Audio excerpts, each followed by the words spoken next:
এক তো গরম, আবার এই গরম দিয়ে যদি আমরা কোনো অপসংস্কৃতি গ্রহণ করি, এটা কি ভালো না আরো খারাপ? তিনটা গরম আমাদেরকে জাহান্নামের কথা স্মরণ করায়। বলেন তিনটা গরম, বলেন তিনটা গরম জাহান্নামের গরমের কথা স্মরণ করায়। বলেন এক নাম্বার গ্রীষ্মকালীন গরম, বলেন গ্রীষ্মকালীন, এই যে এখন গ্রীষ্মকাল না, এই গরম।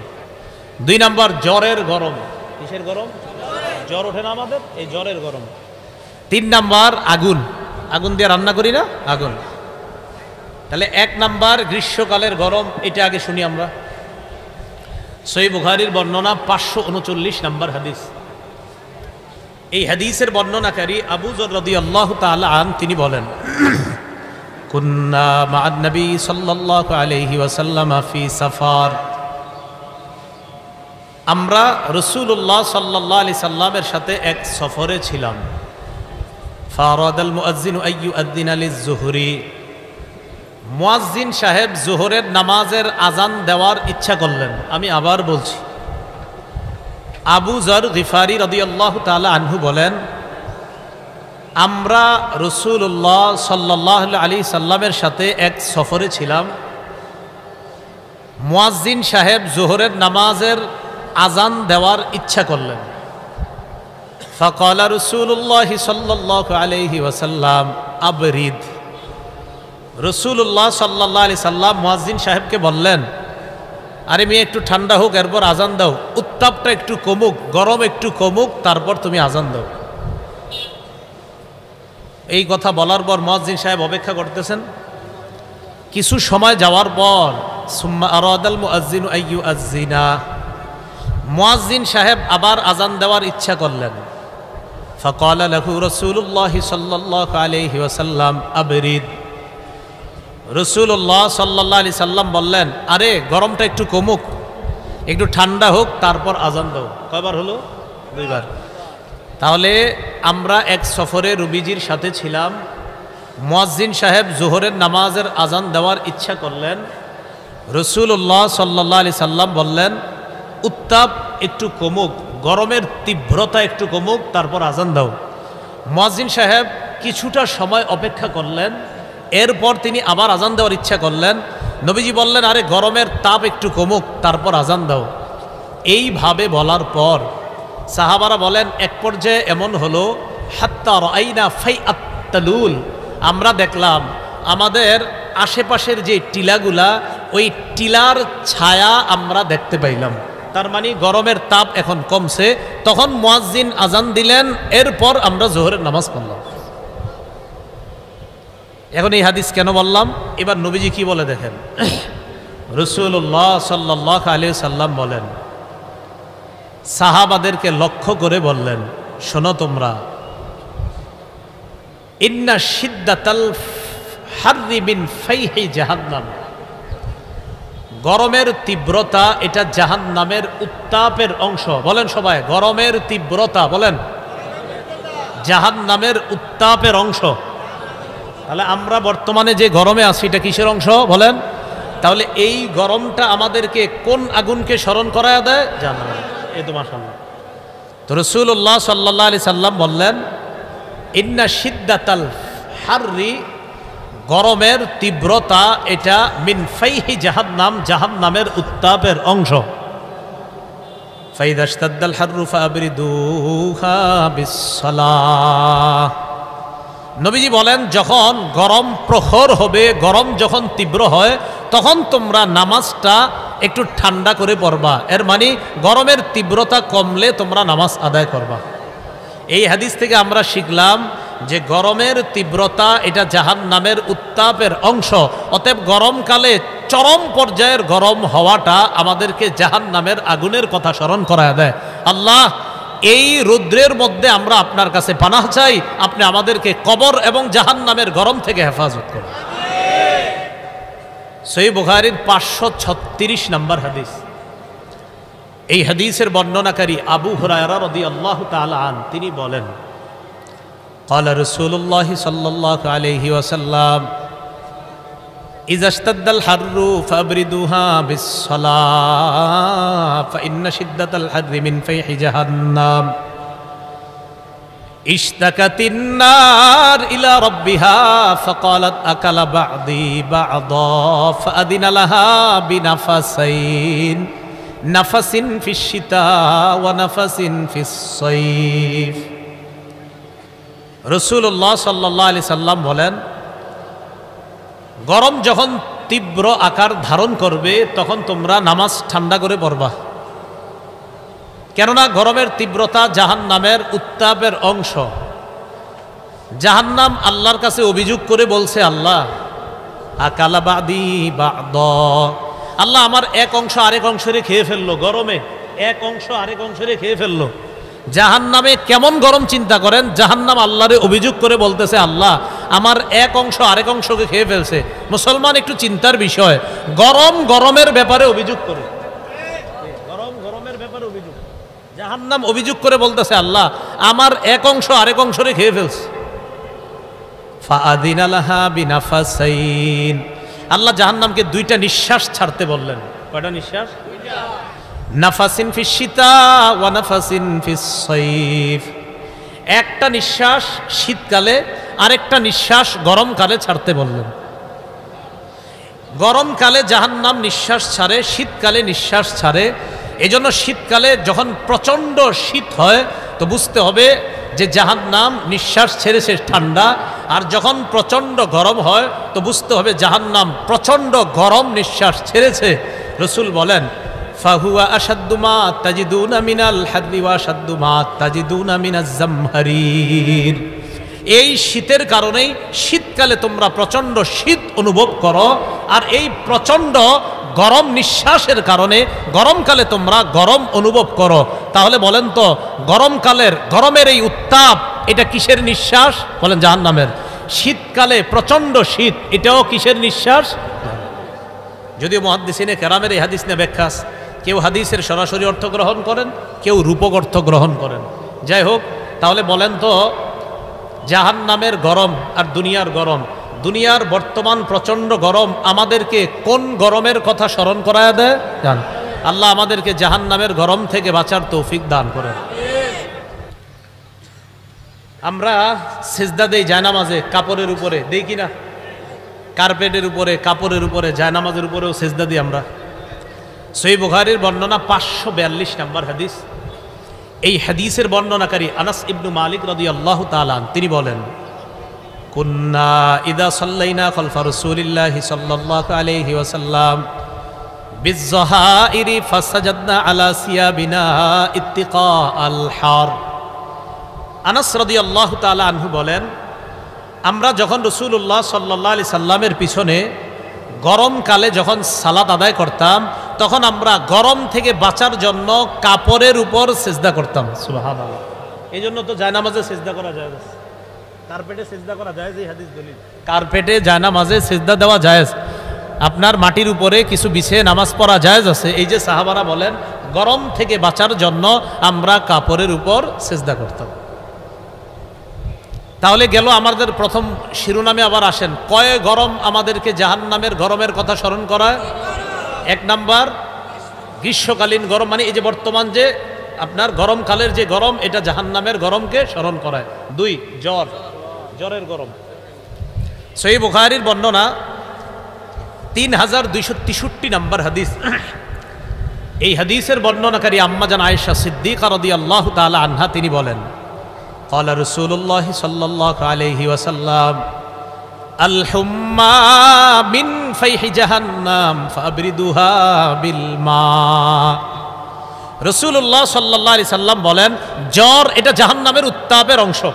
জ্বর এটা জাহান্নামের উত্তাপের অংশ। বলেন সবাই, জ্বর জাহান্নামের উত্তাপের অংশ। বলেন, জ্বরের যেই তাপ, জ্বরের যেই গরম, এটা কোন উত্তাপের অংশ? ফাবরিদুহা বিল মা। নবীজি বলেন, তোমরা এই গরম উত্তাপটাকে ঠান্ডা পানি দিয়ে ঠান্ডা করো। তোমরা গরম উত্তাপকে ঠান্ডা পানি দিয়ে ঠান্ডা করো। তাই তো জ্বর হইলে মাথায় যে পানি দেই আমরা, এটা হাদিস দ্বারা প্রমাণিত। সহিহ বুখারীর 3263 নম্বর হাদিস, আম্মা জান আয়েশা সিদ্দিকা রাদিয়াল্লাহু তাআলা আনহার বর্ণনা। নবীজি বলেছেন, আল হুম্মা মিন ফাইহি জাহান্নাম, জ্বর এটা জাহান্নামের তীব্র উত্তাপের অংশ। সুতরাং তোমরা এই জ্বরের যে গরম এটাকে পানি দিয়ে তোমরা ঠান্ডা করো। তাহলে জ্বর হইলে পানি দেওয়ার দলিল আসেনি? তৃতীয় গরম হলো দুনিয়ার এই গরমটা আমরা আগুন দিয়ে রান্না করি গ্যাসের চুলায়, তো এই আগুনও জাহান্নামের আগুনকে স্মরণ করায়। সহিহ বুখারীর বর্ণনা 3265 নম্বর হাদিস। এই হাদিসের বর্ণনাকারী আবু হুরায়রা রাদিয়াল্লাহু তাআলা আন তিনি বলেন, ক্বালা রাসূলুল্লাহ সাল্লাল্লাহু আলাইহি ওয়াসাল্লাম নারুকুম জুজউম মিন 70 জুজআম মিন নারি জাহান্নাম। রাসূলুল্লাহ সাল্লাল্লাহু আলাইহি সাল্লাম বলেন, তোমাদের যে আগুন, দুনিয়াতে যে আগুন, এই আগুন জাহান্নামের আগুনের 70 ভাগের 1 ভাগ। তোমাদের দুনিয়ার আগুন, বলেন দুনিয়ার আগুন জাহান্নামের আগুনের কয় ভাগের 1 ভাগ? হ্যাঁ, বলেন দুনিয়ার এই যে গরমকালের গরম, এটা কোন গরমকে স্মরণ করায়? জাহান্নামের। 2, জ্বরের গরম কোন গরমকে স্মরণ করায়? 3, দুনিয়ার আগুন, এই আগুনের গরম কোন গরমকে স্মরণ করায়? জাহান্নাম। রাসূলুল্লাহ সাল্লাল্লাহু আলাইহি সাল্লাম বলেন, নারুকুম জুজউম মিন 70 জুজআম মিন নারি জাহান্নাম। তোমাদের এই আগুন জাহান্নামের আগুনের 70 ভাগের 1 ভাগ। কিলা ইয়া রাসূলুল্লাহ, সাহাবাদের মধ্য থেকে প্রশ্ন করা হলো, ইন্নাহা লাকাফিয়া, হুজুর দুনিয়ার আগুনই তো যথেষ্ট, এই আগুন দিয়েই তো আল্লাহ জাহান্নামে জ্বালাইতে পারে, আবার এটারে এত ভাগ করা হলো কেন? নবীজি জবাব দিলেন, ফুদ্দিলাত বিতিসঈ ওয়া সিত্তিনা জুজআ। শোনো, দুনিয়ার এই আগুনের চাইতে জাহান্নামের আগুনটাকে 69 ভাগ বেশি আরো বৃদ্ধি করা হয়েছে। দুনিয়ার 1 ভাগ আর জাহান্নামের 69, এই হলো মোট 70। দুনিয়ার 1 ভাগ আগুনের তাপ আমরা সহ্য করতে পারি না। মুসলমান একটু চিন্তা করা দরকার যে ওই 70 ভাগ আগুন কিভাবে সহ্য করব। তাহলে আমাদের তৃতীয় কথা, বলেন জাহান্নামের 70 ভাগের 1 ভাগ আগুন যে দুনিয়াতে, এই 1 ভাগ আগুন আমাদেরকে কত ভাগ আগুনকে স্মরণ করায়? জাহান্নামের 69 ভাগ আগুনকে স্মরণ করায়। আল্লাহ আমাদের সকলকে এই গরমের মধ্যে যেন জাহান্নামের গরম, কবরের গরমকে স্মরণ করে দুনিয়াতে থেকেই এই গরম থেকে বেঁচে এরপর কবরে যেতে পারি, আল্লাহ তৌফিক দান করে। তাহলে আজকের এই যে আবহাওয়াটা গরম না ঠান্ডা? গরম। তাহলে এই গরমে আজকে আমরা এমন কোনো অপরাধ করব না যেই অপরাধ জাহান্নামের গরমে আমাদেরকে নিয়ে যায়, ঠিক না? আরে কি ঠিক? আজকের গরমে এমন কোনো অপরাধ করব না যেই অপরাধ আমাদেরকে কোন গরমে নিয়ে যাবে? জাহান্নামের গরমে। আল্লাহ আমাদেরকে হেফাজত করেন। তাহলে নবীজি বলে দিলেন বিজাতীয় অনুসরণ করা যাবে না, এগুলা গুনাহ, এগুলা করলে আল্লাহ কোরআনের সূরা হুদের মধ্যে বলছে তোমাদেরকে জাহান্নামের আগুন স্পর্শ করবে। গুনাহের কয়েকটা ক্ষতি আমরা মনে রাখব। গুনাহের 1 নাম্বার ক্ষতি, আল্লাহর অভিশাপ পরে যেই বান্দা গুনাহ করে তার উপর আল্লাহর অভিশাপ। বলেন যে পাপ করে তার উপর কার অভিশাপ? এই ব্যাপারে আপনাদের সামনে আমি 3টি দৃষ্টান্ত বর্ণনা করব। 1 নাম্বার, মুসলিম শরীফের হাদিস 1978 নম্বর হাদিস। এই হাদিসের মধ্যে আসছে, ক্বালা রাসূলুল্লাহ সাল্লাল্লাহু আলাইহি ওয়াসাল্লাম লাআনাল্লাহু মান লাআনা ওয়ালিদা। রাসূলুল্লাহ সাল্লাল্লাহু আলাইহি সাল্লাম বলেন, ওই ব্যক্তির উপর অভিশাপ যে তার মা বাবারে অভিশাপ দেয়। ওই ব্যক্তির উপর আল্লাহর অভিশাপ যে তার মা বাপকে অভিশাপ দেয়। তো মা বাপকে অভিশাপ দেওয়া এটা নেকির কাজ না গুনাহের কাজ? এই গুনাহে বলেন তো, কোনো বান্দা যদি মা বাবারে অভিশাপ দেয়, এই গুনাহে ওই ব্যক্তির উপর কার অভিশাপ আসে? ওয়ালাআনাল্লাহু মান যাবাহা লিগাইরিল্লাহ। ওই ব্যক্তির উপর আল্লাহর অভিশাপ যে ব্যক্তি আল্লাহ ছাড়া অন্য কারো নামে পশু জবাই করে। ওই ব্যক্তির উপর আল্লাহর অভিশাপ যে আল্লাহ ছাড়া অন্য কারো নামে কি জবাই করে? তাহলে বলেন তো আপনারা, আল্লাহ ছাড়া অন্য কারো নামে পশু জবাই করা এটা নেকির কাজ না পাপের কাজ? বলেন এই পাপ, এই পাপের কারণে মানুষ কার অভিশাপ নিয়ে আসে? আল্লাহ। এরপর কি বলে দেখেন, ওয়ালাআনাল্লাহু মান আওয়া মুহদিসা। ওই ব্যক্তির উপর আল্লাহর অভিশাপ যে কোনো বেদাতিকে আশ্রয় দেয়। যে কোনো বেদাতিকে, মাশাআল্লাহ বেদাতিকে আপনি খুব খাতির করেন, যত্র করেন, এই বেদাতিকে যে আশ্রয় দেয় তার উপর আল্লাহর অভিশাপ। ওয়ালাআনাল্লাহ মান গায়্যারা মানারাল আরদ, ওই ব্যক্তির উপর আল্লাহর অভিশাপ যেই ব্যক্তি আরেকজনের বাড়ির নিশানা পরিবর্তন করে এটা নিজের বানায় নেয়। আমার আর ওনার বাড়ি পাশাপাশি, এই এতটুকু দাম, সবাই তাকান, এতটুকু জমিন ওনার, আমি কি করছি, এই এতটুকু জমিন ওনার, আমি ওনার এই জায়গার নিশানাটা উঠাইয়া এখানে লাগাইয়া দিছি, মানে এতটুকু জমিন আমি মাইরা দিলাম, লাগায়া এখানে লাগায়া দিলাম, ক্রয় সূত্রে এই জমির মালিক অমুকে, আমরা ওখানে বাংলাটা কেটে লাগিয়ে দিব, জুলুম সূত্রে এই জমির মালিক অমুকে। ঠিক আছে না? এই ক্রয় সূত্র না জুলুম সূত্র? জুলুম সূত্র। রাসূলুল্লাহ সাল্লাল্লাহু আলাইহি সাল্লাম বলেন, লাআনাল্লাহ, ওই ব্যক্তির উপর আল্লাহর অভিশাপ, মান গায়্যারা মানারাল আরদ, যে ব্যক্তি কারো জমিনের নিশানা সীমানাই পরিবর্তন করে অন্যের জমিনকে নিজের করে নেয়, তার উপর আল্লাহর অভিশাপ। আল্লাহ অভিশপ্ত হওয়ার যে পাপ, এই পাপ থেকে আমাদেরকে হেফাজত করেন। ঢাকা জমি দখলের গুনাহ হয়তো হয় না, দেশ গ্রামে হয়, ঢাকা হয়, যদি হয় তো গুনাহ, এটা ঠিক না? কিন্তু সহিহ বুখারীর বর্ণনা 6783 নম্বর হাদিস, قال رسول الله صلى الله عليه وسلم لعن الله السارق يسرق البيضة فتقطع يده। নবীজি বলেন, ওই ব্যক্তির উপর আল্লাহর অভিশাপ যেই ব্যক্তি একটা ডিম চুরি করে। কি চুরি করে? ডিম। যে একটা ডিম চুরি করে তার উপর আল্লাহর অভিশাপ। ডিম চুরি করে তার উপর আল্লাহর অভিশাপ। ওয়াসারিকা ইয়াসরিকুল হাবলা, নবী বলেন অন্যায়ভাবে কেউ যদি একটা রশি চুরি করে তার উপর আল্লাহর অভিশাপ। একটা রশি কেউ চুরি করলো, তার উপর আল্লাহর অভিশাপ। এখন বলেন তো, ডিম চুরির চোরের উপর যদি আল্লাহর অভিশাপ হয়, কি চোর? তো ডিম চোরের উপর যদি আল্লাহর অভিশাপ হয়, তো জায়গা জমি লুণ্ঠনকারী যে চোর আছে এর উপর কি হবে? ডিম চোরের উপর আল্লাহর অভিশাপ। বড় ভয়ঙ্কর পর্যায়ের যে চোর আছে এদের উপর কি অবস্থা হবে? আল্লাহ হেফাজত করেন। আবু দাউদ শরীফের বর্ণনা 3474 নম্বর হাদিসের বর্ণনা, 3674 নম্বর হাদিসের বর্ণনা। হাদিসের মধ্যে আসছে, ক্বালা রাসূলুল্লাহ সাল্লাল্লাহু আলাইহি ওয়াসাল্লাম লাআনাল্লাহুল খামরা ওয়া শারিবাহা ওয়া সাকিয়াহা, মদের উপর আল্লাহর অভিশাপ, মদ পানকারীর উপর আল্লাহর অভিশাপ, ওয়া সাকিয়াহা, মদ পরিবেশনকারীর উপর আল্লাহর অভিশাপ। অনেকে প্রশ্ন করে, হুজুর আমি মদ খাই না, তবে মদের দোকানে চাকরি করি, মদ পরিবেশন করি। রাসূল বলছেন মদ পরিবেশনকারীর উপর আল্লাহর অভিশাপ। ওয়া বাইআহা ওয়া মুবতাআহা,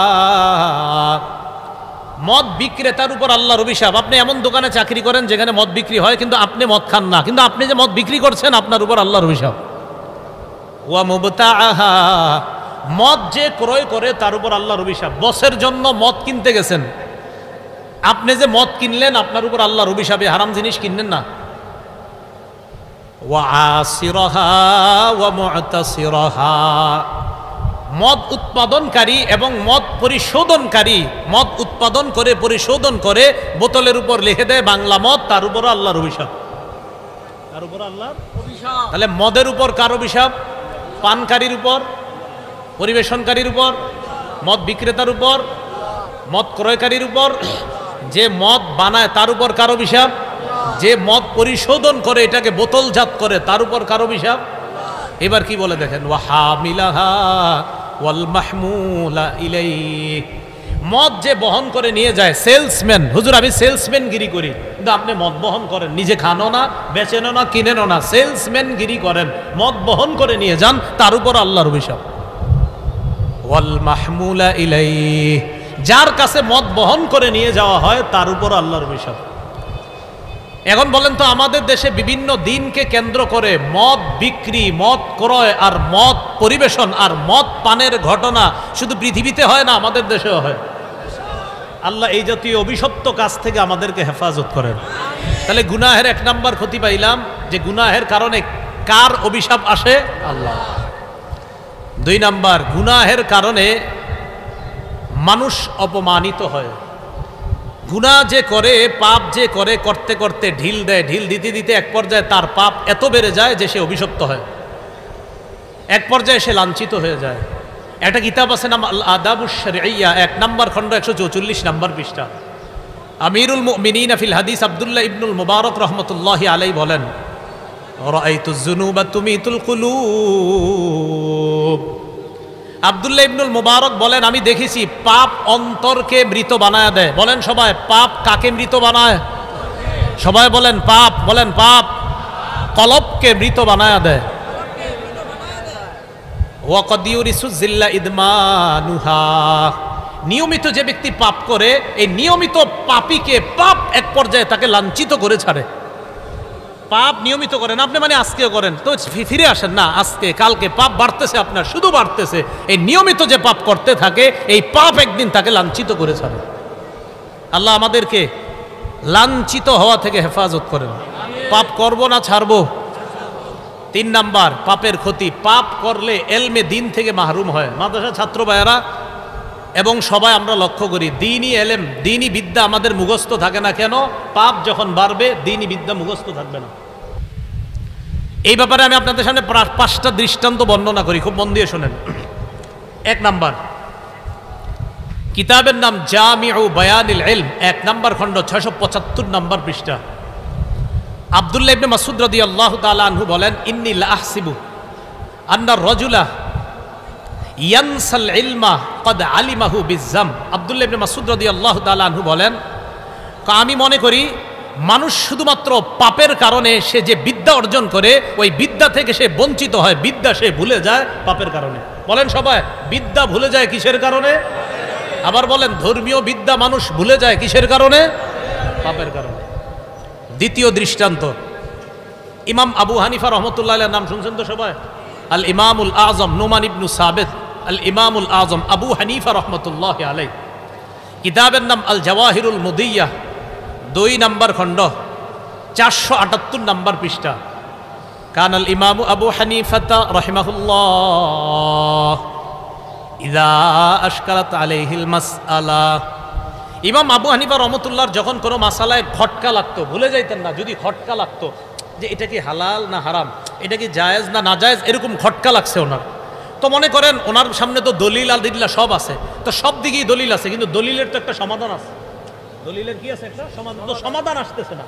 তো ইমাম আবু হানিফা তখন উস্তাদ ছাত্রদেরকে বলতেন, ক্বালা লি আসহাবিহি মা হাযা ইল্লা লিযামবিন ক্বাদ আহদাসতু।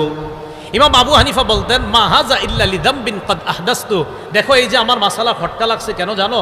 আমার নিশ্চিত কোনো গুনাহ হইছে, এই কারণে খটকা লাগতেছে, গুনাহ না হইলে খটকা লাগতো না।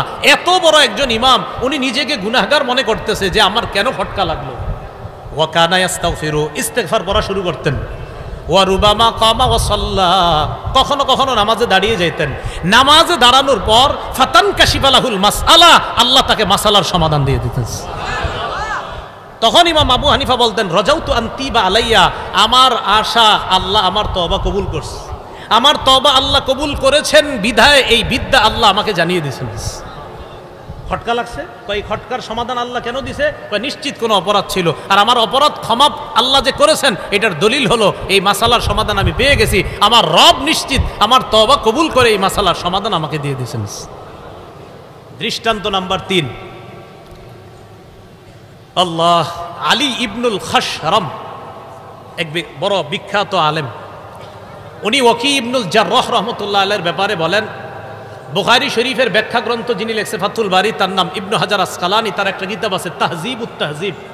এই কিতাবের 2 নম্বর খণ্ড 129 নম্বর পৃষ্ঠা, সেখানে আসছে আলী ইবনুল খাশরাম তিনি বলেন, রাআইতু ওয়াকি ইবনুল জাররাহ মা রাআইতু ওয়াকিআন, মা রাআইতুহু বিয়াদিহি কিতাবান কত্তু, ওয়াকি ইবনুল জাররাহকে আমি কখনো কলম দিয়ে লিখতে দেখি নাই। ওয়াকি ইবনুল জাররাহকে আমি কখনো কলম দিয়ে লিখতে দেখি নাই। ইন্নামা হুয়া ইয়াহফাজু, উনি সব মুখস্থ করে ফেলতেন, উনি কলম দিয়ে কিছু লিখতেন না, সব মুখস্থ করতেন। ফাসালতুহু আন দাওয়াইল হিফজি, আমি তাকে জিজ্ঞাসা করলাম, আচ্ছা আপনি এত মুখস্থ শক্তি কিভাবে, আপনি এত মুখস্থ থাকে কিভাবে? তিনি জবাব দিলেন, তারকুজ জুনুব, গুনাহ ছেড়ে দেওয়া, মা জাররাবতু মিসলাহু লিল হিফজি কত্তু, কয় গুনাহ ছেড়ে দেওয়ার মতো মেধা শক্তি বৃদ্ধি পায় অন্য কোনো আমলে এত বৃদ্ধি পায় না। মানুষ গুনাহ যত ছাড়বে তার মেধা, হেফাজত শক্তি, তার মেধা, তার ধারণ ক্ষমতা আল্লাহ তত বাড়ায় দিবে। যে যত বেশি গুনাহ ছাড়বে তার ধারণ ক্ষমতা আল্লাহ তত বেশি বাড়িয়ে দিবে, কুওয়াতে হাফেজা আল্লাহ তার তত বেশি বাড়িয়ে দিবেন। ওয়াকিব ইবনুল জাররা বলেন, তারকুজ জুনুব, গুনাহ ছেড়ে দেওয়ার কারণেই আমি যা পড়ি আমার সব মুখস্থ হয়ে যায়, এজন্য আমি কিছু লিখি না। ওয়াকিব ইবনুল জাররা বলেন। তাহলে বলেন তো ধর্মীয় বিদ্যা ভুলে যাওয়ার কারণ কি? বলেন তো গুনাহ করা। বলেন কি করা? 4 নাম্বার দৃষ্টান্ত, মালিক ইবনু আনাস, ওনার ছাত্র ইমাম শাফি রহমতুল্লাহ আলাই, কিতাবের নাম দিওয়ানুশ শাফি একটা কিতাব আছে, আরেকটা কিতাব আছে নাম তাহজিবুল আসমা লিল ইমাম নববী রহমতুল্লাহ আলাই। মুসলিম শরীফের ব্যাখ্যা গ্রন্থ যিনি লেখছেন ইমাম নববী, এবং যার বিখ্যাত কিতাব রিয়াজুস সালিহিন, এই ইমাম নববীর একটা কিতাব আছে নাম তাহজিবুল আসমা। এই কিতাবের 1 নম্বর খণ্ড 47 নম্বর পৃষ্ঠায় তিনি আনেন, মালিক ইবনু আনাস রহমতুল্লাহ আলাই তার ছাত্র ইমাম শাফিকে বলেন, ইন্নাল্লাহা আলকা আলা কলবিকা নূরা। মাদ্রাসার ছাত্র ভাই যারা আছেন এবং কলেজ ভার্সিটির ছাত্র যারা আছেন সবাই শুনেন, আপনার ভিতরে যখন কোরআন সুন্নাহর কোনো বিদ্যা আসবে, মনে করবেন আপনার কলবে আল্লাহ প্রদত্ত নূর আসছে, নূর। তো ইমাম শাফির উস্তাদ তাকে বললেন, আল্লাহ তোমার কলবে নূর দান করছে। বলেন নূরের অর্থ আলো। বলেন কি? এই আলো কিসের আলো? বলেন কোরআন সুন্নাহের আলো। কিসের আলো? তো ইমাম শাফিকে বলেন, আল্লাহ তোমার কলবে কোরআন সুন্নাহর আলো দান করছে। ফালা তুতফিহু বিজুলমাতিল মাসিয়া, গুনাহের অন্ধকার দিয়া এই আলোটা তুমি নিভাইয়া দিও না। গুনাহের অন্ধকার দিয়া এই আলোটা তুমি নিভাইয়া দিও না। বলেন আমার সাথে সবাই, আমাদের কলবে যেই নূর আসবে, যেই আলো আসবে, এই আলোকে কিসের অন্ধকার দিয়ে নিভানো যাবে না? গুনাহের। এজন্য ছাত্র ভাই যারা আছেন, বিশেষ করে মাদ্রাসার, আপনারা তো পড়েন কোরআন সুন্নাহ। কোরআন সুন্নাহ আর গুনাহ একসাথে কলবে থাকবে না, মাথা রাখবেন। কোরআন সুন্নাহ আর গুনাহ এক কলবে আপনি রাখবেন না। কলবে হয়তো কোরআন সুন্নাহ রাখতে হবে, না হয় গুনাহ। গুনাহ থাকবে আবার কোরআন সুন্নাহর আলো থাকবে না। কোরআন সুন্নাহর আলো তখন থাকবে যখন কলব গুনাহ মুক্ত হবে। 5 নাম্বার দৃষ্টান্ত, ইমাম শাফি রহমতুল্লাহ আলাই বলেন, দিওয়ানুশ শাফি কিতাবের নাম 67 নাম্বার পৃষ্ঠা। ইমাম শাফি রহমতুল্লাহ আলাই বলেন, শাকাউতু ইলা ওয়াকিইন সুআ হিফজি, আমি আমার উস্তাদ ওকি রহমতুল্লাহ আলাইহির কাছে শিকায়াত করলাম, অভিযোগ করলাম, হুজুর আমি যা পড়ি সব ভুলে যাই, কি করব? ফারশাদানি ইলা তারকিল মাআসি, আমাকে তিনি বললেন গুনাহ ছেড়ে দেওয়ার জন্য। ফাইন্নাল ইলমা নূরুম মিন ইলাহি, তিনি বললেন এলেম, কোরআন সুন্নাহর এলেম হলো আল্লাহর পক্ষ থেকে নূর। বলেন কোরআন সুন্নাহর বিদ্যা এটা কার পক্ষ থেকে নূর? ওয়া নূরুল্লাহি লা ইউতা লিআসি, আল্লাহর নূর এটা কোনো গুনাহগারকে দেওয়া হয় না, কোনো নাফরমানকে আল্লাহর নূর দেওয়া হয় না। আল্লাহ গুনাহ থেকে বেঁচে আমাদের কলবটাকে যেন কোরআন সুন্নাহর আলোকে আলোকিত করতে পারে, আল্লাহ তৌফিক দান করুন। গুনাহের 4 নাম্বার ক্ষতি, খুব মন দিয়ে শুনবো, গুরুত্বপূর্ণ কথা। 4টা 5টা 10টা 20টা সূরা যাদের মুখস্থ আছে এবং যারা হাফেজ, সবাই হাত তোলেন। সবার তো এরকম মুখস্থ আছে না? 3টা 4টা 5টা সূরা সবার মুখস্থ আছে না? তাহলে আবার হাফেজ সবার আছে না মুখস্থ? ঘটনাচক্রে আপনাদের মধ্যে অনেকে আছেন 10টা সূরা মুখস্থ করার পর 8টা মুখস্থ আছে, 2টা ভুলে গেছেন। আসেনি? গুনাহের 4 নাম্বার ক্ষতি কোরআন ভুলে যাওয়া। বলেন নাউজুবিল্লাহ। গুনাহের 4 নাম্বার ক্ষতি কি ভুলে যাওয়া? কোরআন ভুলে যাওয়া। সহিহ বুখারীর 5033 নম্বর হাদিসের বর্ণনা, ক্বালা রাসূলুল্লাহ সাল্লাল্লাহু আলাইহি ওয়াসাল্লাম তাআহাদুল কুরআন, নবীজি বলেন তোমরা নিয়মিত কোরআন চর্চা অব্যাহত রাখবে, নিয়মিত কোরআন চর্চা করবা। ফাওয়াল্লাযী নাফসি বিয়াদিহি লাহু আশাদ্দু তাফাসসিয়াম মিনাল ইবলি ফি উকলিহা, রাসূলুল্লাহ সাল্লাল্লাহু আলাইহি সাল্লাম বলেন একটা উটের বাঁধন খুলে দিলে এই বাঁধনহারা ওটটা যত দ্রুত পালিয়ে যাবে, তুমি কোরআন শিখার পর যদি চর্চা অব্যাহত না রাখো, কোরআন ওই ওটের চেয়ে আরো দ্রুত গতিতে তোমার থেকে পালিয়ে যাবে। তাহলে কোরআন শিখার পর চর্চা না করাটাই গুনাহ, আর এই গুনাহের কারণে কোরআন ভুলে যাবেন। হ্যাঁ, আপনি পড়েন, ডেলি নিয়মিত চর্চা করেন, কিন্তু তারপরেও ভুলে যান, এটার জন্য আল্লাহ আপনাকে পাকড়াও করবে না। কিন্তু চর্চার অভাবে যদি ভুলেন তাহলে পাকড়াও করবে। একটা হলো চর্চা করে আর একটা চর্চা করে না। চর্চা করার পরেও ভুলে গেলে আল্লাহ এটা আপনাকে মাফ করবে না, আমার বান্দা চেষ্টা করছে ভুলে যায়। আরেকটা হলো আপনি 15 বার হেফজ করছেন, তো পড়ার পরে আর চর্চা করেন না। সাবধান, চর্চা করতে হবে, না হয় আল্লাহর সামনে দাঁড়ানোর জন্য তৈরি থাকেন। আবুল আলিয়া রহমতুল্লাহ আলাই কিতাবুজ জুহদ, এই কিতাবের 1 নম্বর খণ্ড 304 নম্বর পৃষ্ঠার মধ্যে আসছে, তিনি বলেন কুন্না নাউদ্দু মিন আযবিজ যুনুব আইয়াতাআল্লামা আর-রাজুলুল কুরআন ফায়ানামু আনহু হাত্তা ইয়ানসা। ভাই মেহরবানি করে এই জায়গার বাংলাটা মন দিয়ে শোনেন।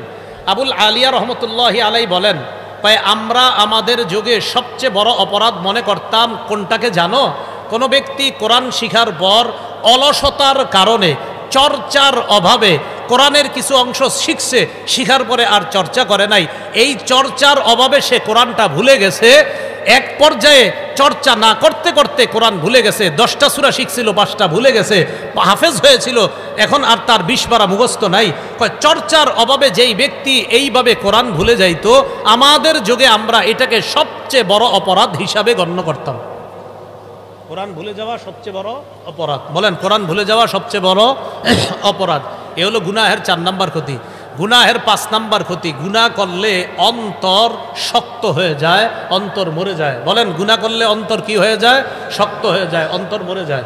সূরা জুমার 22 নম্বর আয়াতে আল্লাহ বলেন, ফাওয়াইলুল লিল কাসিয়াতি কুলুবুহুম মিন যিকরিল্লাহ। ওই কলবের জন্য ধ্বংস, ওই মানুষগুলার জন্য ধ্বংস যাদের অন্তর আল্লাহর জিকির শূন্য হওয়ার কারণে শক্ত হয়ে গেছে। যাদের অন্তরগুলা আল্লাহর জিকির শূন্য হওয়ার কারণে শক্ত হয়ে গেছে, তাদের জন্য ধ্বংস। গুনাহের 6 নাম্বার ক্ষতি, গুনাহের কারণে মানুষ হালাল রিজিক থেকে বঞ্চিত হয়। বলেন, গুনাহের কারণে কি থেকে বঞ্চিত হয়? হালাল রিজিক থেকে। ইবনে মাজাহ 2144 নাম্বার হাদিস, রাসূলুল্লাহ সাল্লাল্লাহু আলাইহি সাল্লাম বলেন, আইয়ুহান নাস, হে মানুষ, ইত্তাকুল্লাহ, আল্লাহকে ভয় করো, ওয়া আজমিলু ফিত তালাব, তোমরা রিজিক তালাশ করো সুন্দর পন্থায়। বলেন, কি পন্থায়? হালাল রিজিক তালাশ করো বৈধ পন্থায়, সুদী পন্থায় না, বৈধ পন্থায় তোমরা রিজিক তালাশ করো। নবীজি বলেন, ইন্না নাফসান লান তামুতা, কেননা কোনো নফস মারা যাবে না, হাত্তা তাস্তাউফিয়া রিজকাহা, কোনো মানুষ মারা যাবে না তার জন্য যে বাজেট আছে রিজিক, ওই রিজিক শেষ হওয়ার আগে কোনো মানুষ মারা যাবে না।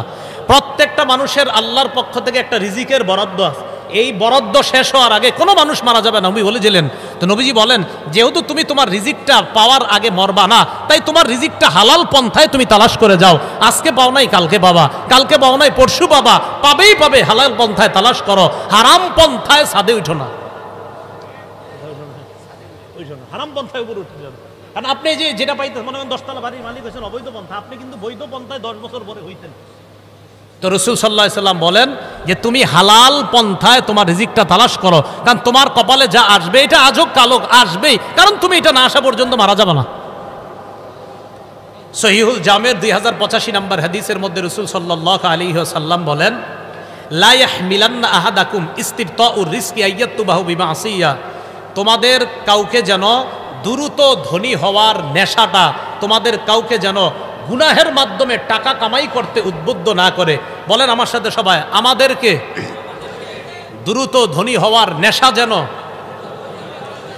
অবৈধ পন্থায় টাকা কামাই করার প্রতি নিয়ে না যায়। অবৈধ পন্থায় ধনী হওয়ার নেশা আমাকে যেন হারাম পথে, অবৈধ পথে উপার্জনের দিকে নিয়ে না যায়। আল্লাহ আমাদেরকে হেফাজত করেন।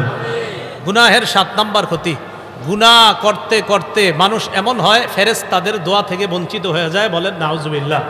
সূরা গাফিরের মধ্যে আল্লাহ বলেন, আল্লাযীনা ইয়াহমিলুনাল আরশা ওয়া মান হাওলা, যারা আরশ বহন করে ফেরেশতারা আর আরশের আশেপাশে যে ফেরেশতারা আছে, ইউসাব্বিহুনা বিহামদি রাব্বিহিম, তারা আল্লাহর প্রশংসা সহ তাসবিহ পাঠ করে।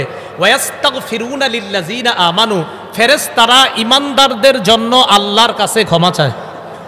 আল্লাহর কাছে কি চায়? ক্ষমা চায়। তো আল্লাহর কাছে ক্ষমা চাবে কি? আমি সারাদিন খালি গুনাহ করবো এরকম নাকি? না, গুনাহ ছেড়ে দিতে হবে। যদি গুনাহ ছেড়ে দেই আর তওবা করি, আমাদের জন্য ফেরেশতারা আল্লাহর কাছে দোয়া করবে। গুনাহের 8 নাম্বার ক্ষতি, মানুষ গুনাহ করতে করতে আল্লাহরে ভুলে যায়, এক পর্যায়ে নিজেরে ভুলে যায়। বলেন, গুনাহ করতে করতে মানুষ কাকে ভুলে? এক পর্যায়ে কাকে ভুলে?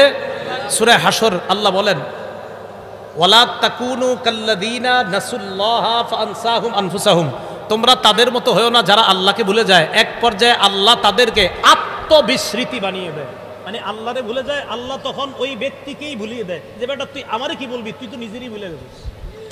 কোনো ব্যক্তি যখন আল্লাহকে ভুলে যায় তখন আল্লাহ তাকে আত্মবিস্মৃতি বানায় দেয়। এটা গুনাহের 8 নাম্বার ক্ষতি। গুনাহের 9 নাম্বার ক্ষতি, গুনাহ মানুষকে নিঃস্ব বানায় দেয়। বলেন, গুনাহ মানুষকে কি বানায় দেয়? নিঃস্ব। মুসলিম শরীফের হাদিস, রাসূলুল্লাহ সাল্লাল্লাহু আলাইহি সাল্লাম বলেন, আতাদরুনা মাল মুফলিস, তোমরা কি জানো নিঃস্বকে? সাহাবারা বললেন, আল মুফলিসু ফিনা মান লা দিরহাম লাহু ওয়ালা মাতাআ, আমাদের মধ্যে নিঃস্ব ওই ব্যক্তি যার ধন সম্পদ নাই, টাকা পয়সা নাই, ওই ব্যক্তি হলো আমাদের মাঝে সবচেয়ে নিঃস্ব। তো রাসূলুল্লাহ সাল্লাল্লাহু আলাইহি ওয়াসাল্লাম বলেন, ইন্নাল মুফলিসা মিন উম্মতি ইয়াতি ইয়াউমাল কিয়ামা বিসসালাতিন ওয়া সিয়ামিন ওয়া যাকাতিন। আমার উম্মতের নিঃস্ব ওই ব্যক্তি যে ব্যক্তি কিয়ামতের ময়দানে নামাজ নিয়ে উপস্থিত হবে, রোজা নিয়ে উপস্থিত হবে, যাকাত নিয়ে উপস্থিত হবে, ওই ব্যক্তি নিঃস্ব। সাহাবারা বললেন, হুজুর যার টাকা পয়সা নাই সে নিঃস্ব। নবীজি বললেন, না, কিয়ামতের ময়দানে সে নিঃস্ব যে নামাজ, যাকাত ইত্যাদি নিয়ে উপস্থিত হবে, আমলের পাহাড় নিয়ে উপস্থিত হবে, সে নিঃস্ব। এটা আবার কিভাবে নিঃস্ব? রসুল বলেন, এই ব্যক্তি কিয়ামতের ময়দানে আসবে ওয়াকাদ শাতামা হাজা, হাজী সাহেব আরেকজনকে গালি দিত, হজ করছে 50 বার, কয়বার? খালি মানুষের গালি দিত। ওয়াকাদ শাতামা হাজা, আরেকজনকে গালি দিত। ওয়াকাযাফা হাজা, আরেকজনের উপর খালি ঢিল ছুঁড়ে মারতো। মানে হাজী সাহেব মানে হজ করছেন আপনি 60 বার, কিন্তু আরেকজনেরটা কেমনে মারবেন সারাদিন এই ধান্দা। ও দরবা হাজা, আরেকজনে প্রহার করলেন। ও সাফাকা দামা হাজা, আরেকজনের রক্তপাত ঘটাইলেন। ও আকালা মালা হাজা, আপনি আরেকজনের সম্পদ অন্যায়ভাবে ভক্ষণ করলেন। কিয়ামতের ময়দানে সব পাওনাদাররা আসবে, আসার পর ফায়ুতা হাদা মিন হাসানাতি ওয়া ইউতা মিন হাসানাতি, অমুককে তার নেক দেওয়া হবে, অমুককে তার নেক দেওয়া হবে। হাত্তা ইদা ফানিয়াত হাসানাতু, এক পর্যায়ে যখন তার নেকিগুলা শেষ হয়ে যাবে, উখিযা মিন খতায়াহুম, তখন তাদের গুনাহগুলা, মানে যারা পাওনাদার, এই পাওনাদারদের গুনাহগুলা তাদের থেকে আনা হবে। আনার পর তুরিহা আলাই, তখন ওই গুনাহগুলা এনে যেই ব্যক্তি দুনিয়াতে অন্যায় করে গেছে তার উপর এগুলাকে দেওয়া হবে। এই গুনাহগুলা সব তার উপর নিক্ষেপ করা হবে। এক পর্যায়ে তাকে গুনাহের পাহাড় দিয়ে জাহান্নামে নিক্ষেপ করা হবে। তাহলে গুনাহ মানুষকে কি বানায় দেয়? নিঃস্ব। এই যে আমলের এত পাহাড় নিয়ে গেলে নিঃস্ব হয়ে গেল। তো গুনাহ মানুষকে নিঃস্ব বানায় দেয়। সর্বশেষ কথা, গুনাহের কারণে মানুষ ধ্বংস হয়, শুধু নিজে ধ্বংস হয় এমন না, এক সময় মানুষকে গুনাহ করতে করতে মানুষের ধন সম্পদ থেকেও মানুষ নিঃস্ব হয়ে যায়। আল্লাহ সূরা কসসের মধ্যে বলেন ৭৬ থেকে ৮১ নম্বর আয়াত, কারুনকে আল্লাহ ধন সম্পদ দান করেছে, অহংকার করেছে। এক পর্যায়ে আল্লাহ বলেন, ফাখাসাফনা বিহি ওয়া বিদারিহিল আরদ, আমি কারুনকে আর কারুনের ধন সম্পদ বাড়িঘর যা আছে সব মাটির নিচে দাফন করে দিলাম। আল্লাহ পাক রব্বুল আলামিন আমাদের সকলকে একটু একটু পরীক্ষা হবে। বলেন তো, কয় গরম থেকে জাহান্নামের গরমের কথা মনে হয়? ১ নাম্বার, ২ নাম্বার জ্বর, ৩ নাম্বার আগুন। ৩ নাম্বার কি? আগুনের গরম। তো এই গরমের মৌসুমে আমরা কোনো গুনাহ করব না, বরং কবরের গরম আর জাহান্নামের গরমকে আমরা স্মরণ করব। এই স্মরণে আমরা দুনিয়া থেকেই যেন জাহান্নামের আগুন থেকে বেঁচে দুনিয়া থেকে থাকতেই যেন নিরাপত্তা নামাটা নিয়ে যেতে পারি। আল্লাহ তৌফিক দান করেন। আমার সংকলিত আর কি মিম্বরের আমানত সংকলন, আমি যে স্টাইলে বয়ান করি ওই স্টাইলেই মিম্বরের আমানত সংকলন করা হয়েছে। তো প্রকাশনী থেকে যারা কিতাব নিয়ে এসেছে আমারে বললেন বলে দেওয়ার জন্য, আমার দায়িত্বে না, ওনাদের দায়িত্বই, তো বলে দেওয়ার জন্য এই জন্য বলে দিলাম। আপনাদের কারো লাগলে সাধারণ জনগণ আপনারাও পড়তে পারবেন, ইমাম খতিব সহ সর্বস্তরের জনগণ যারা, সবার জন্য একদম সহজবদ্ধভাবে লেখা হয়েছে, কোরআন সুন্নাহ থেকে সব লেখা হয়েছে, আপনারা নিতে পারেন। তো শেষের দিকে আসরের আগে গাড়ি থাকবে হয়তো ওনাদের, ওখান থেকে আপনারা সংগ্রহ করতে পারেন। যে কথাগুলো বললাম শুনলাম এর উপর যেন আমরা সবাই আমল করতে পারি, আল্লাহ তৌফিক দান করেন। আমিন। আখিরু দাওয়ানা আনিল হামদুলিল্লাহি রাব্বিল আলামিন।